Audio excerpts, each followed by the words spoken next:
Good morning everyone. So in this video lecture we will study about the different kind of asymmetrical fault analysis. Which are the different kinds of asymmetrical fault? Line to ground fault, double line fault and double line to ground fault, right? So in this video lecture we will study about the line to ground fault, right? So now let us clear some of the important fundamentals. Let us consider the three resistance R1, R2 and R3. We know the basic things that resistances can be connected in series or they can be connected in parallel as per the requirement, right? So here in place of resistor in asymmetrical fault analysis there will be different kind of sequence networks will be there, right? I repeat that here in asymmetrical fault analysis in place of these simple resistances the different sequence networks will be there. Up till now we have studied about the three kinds of sequence network, that is positive sequence network, negative sequence network and zero sequence network, right?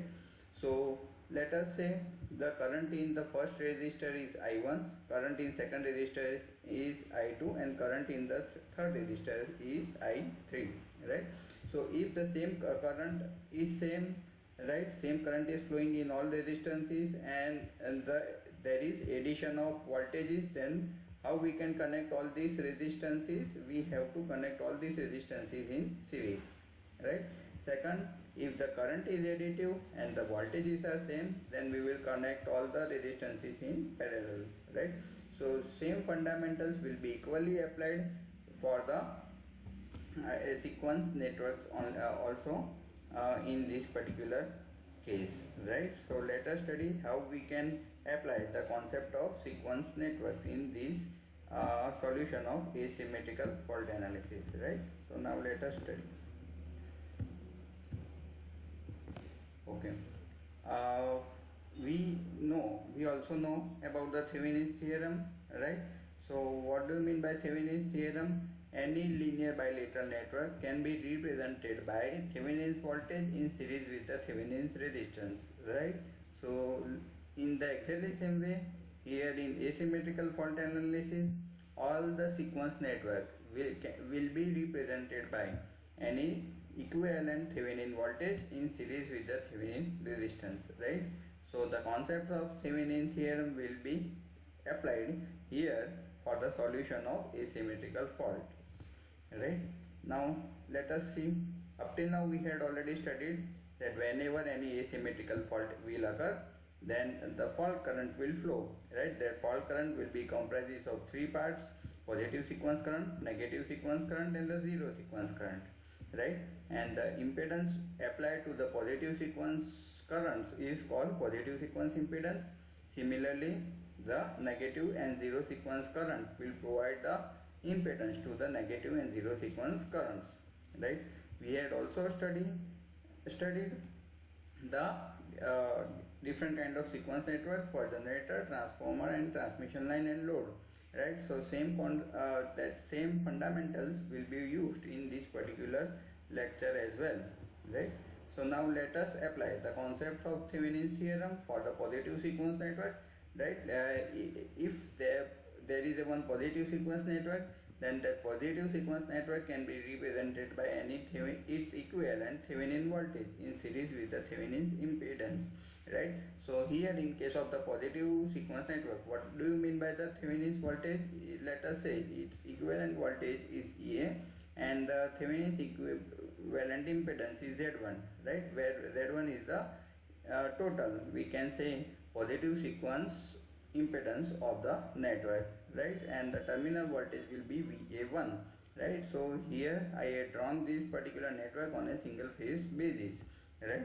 So for this positive sequence network we can write down that VA1 is equal to EA minus Z1 into IA1. Similarly, we can derive the Thevenin's equivalent network for the negative and zero sequence network. But we need to remember the very important thing that the generator does not generate any negative and zero sequence voltages, right? So in case of negative and zero sequence networks, the voltage source will be zero. So ultimately we have to represent by short circuit, right? So here the voltage source will not be present, right? Because generator does not generate any negative sequence voltages, right? So from this we can write down that VA2 will be equals to minus Z2 into IA2.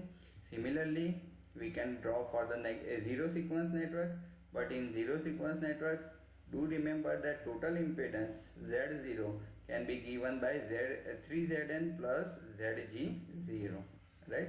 Now let us study about the line to ground fault analysis.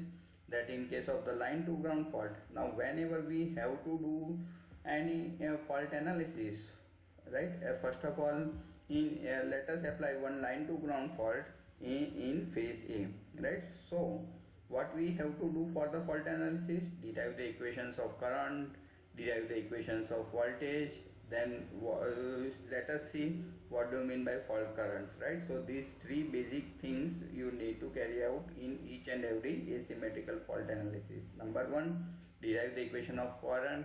Number two, derive the equations of voltages, and see what do you mean by the fault current, right?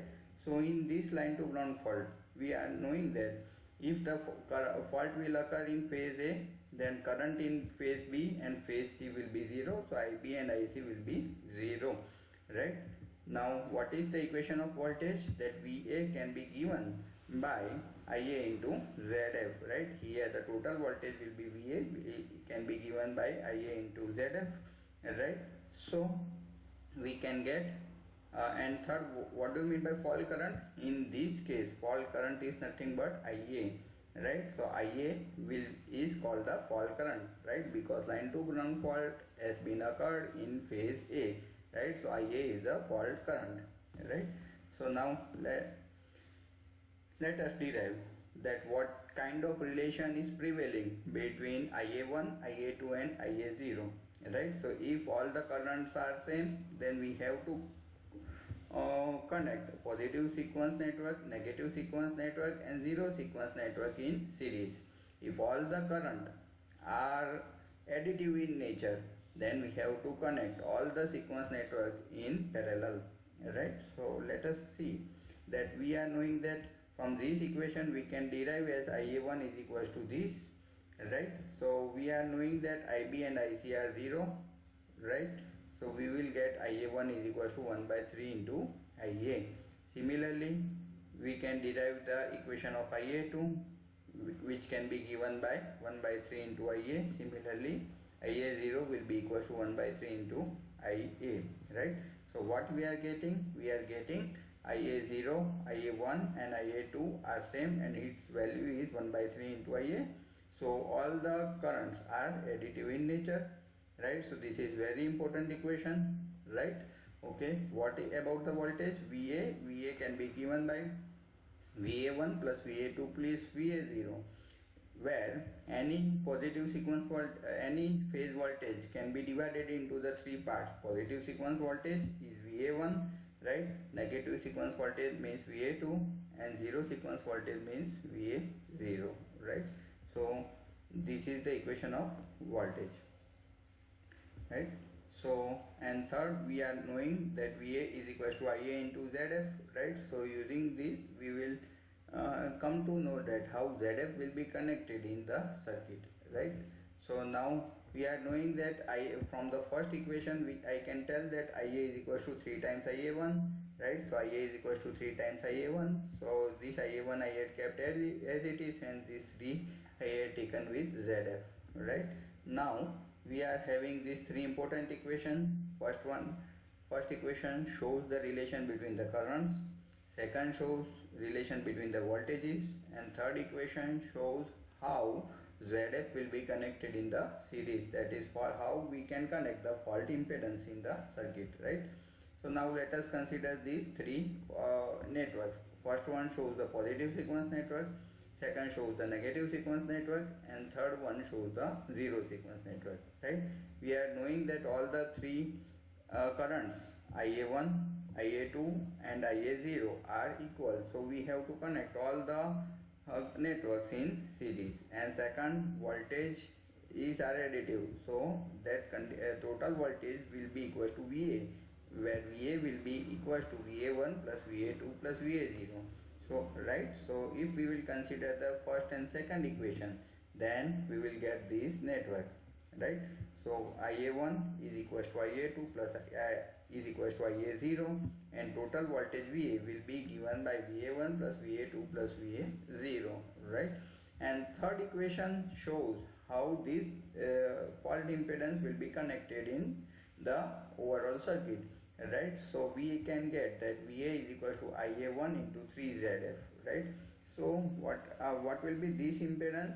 The total voltage is VA, this current is IA1, so what will be this impedance? Yes, this impedance will be equals to 3ZF, right? So using this important topology, network topology, we can derive the equation of the IA1, right? So using this is a simple network. In this network, what is the EMF source is EA, what is the total impedance is Z1 plus Z2 plus Z0 plus 3ZF, right? So total impedance is this, and the voltage source is EA, so we can get the current IA1 is equals to voltage divided by total impedance. So voltage source is nothing but EMF source, that is EA divided by this is the equivalent resistance, right? Now what do you mean by fault current? Fault current is nothing but IA, right? Fault current is nothing but IA, right? So what is the relation? What is the relation between IA and IA1, right? So we are knowing this. So from this I can write down that IA is equals to 3 times IA1, right? So we can write down that IA is equals to 3 times IA1. So IA1 we can easily get using this equation, right? So what do you mean by fault current? Fault current is nothing but IA, right? And it is equals to this, and where we have to remember that what is Z0 is equal to Z0G plus 3Zn, right? So fault current is nothing but IA, and it can be given by this equation, right? So here I can say we had completed the derivation of fault current for the line to ground fault. Now let us see some of the very important points which can be very helpful in the gate examination, right? In case of line to ground fault, we have studied that all the sequence current are same and its value is 1 by 3 into IA. So in case of line to ground fault, all the sequence current will be always equal, right? Second, whenever any solid line to ground fault is applied, what do you mean by solid line to ground fault? That fault impedance is 0, right? Whenever any solid line to ground fault is occurring at the terminal of the generator, then it is the most severe kind of fault, right? So it is more severe even than the triple line to ground fault, right? So how? Let us see, right? So this equation of fault current we had already derived in previous slide, right? So IF is equals to 3EA divided by Z1 plus Z2 plus Z0 plus 3ZF, right? So now for the solid fault, we are knowing that for solid fault means fault impedance is 0, right? So in this equation, if I will put ZF equals to 0, then I will get this equation, right? So now for the generator, here the fault, whenever the fault will occur at the terminal of the generator, for the generator we are knowing that the Z1 and Z2 will be always equal, and that positive and negative sequence impedance will be much higher than the zero sequence impedance, right? So it can be given by this, right? So IF for the line to ground fault can be given by 3EA divided by 2Z1 plus Z0, right? So this is the equation of fault current for the line to ground fault, right? So this is the equation of fault current for line to ground fault, right?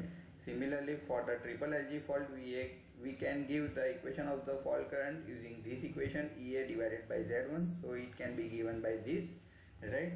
So now we are knowing that Z1 and Z2 are equal and these are much greater than the Z0.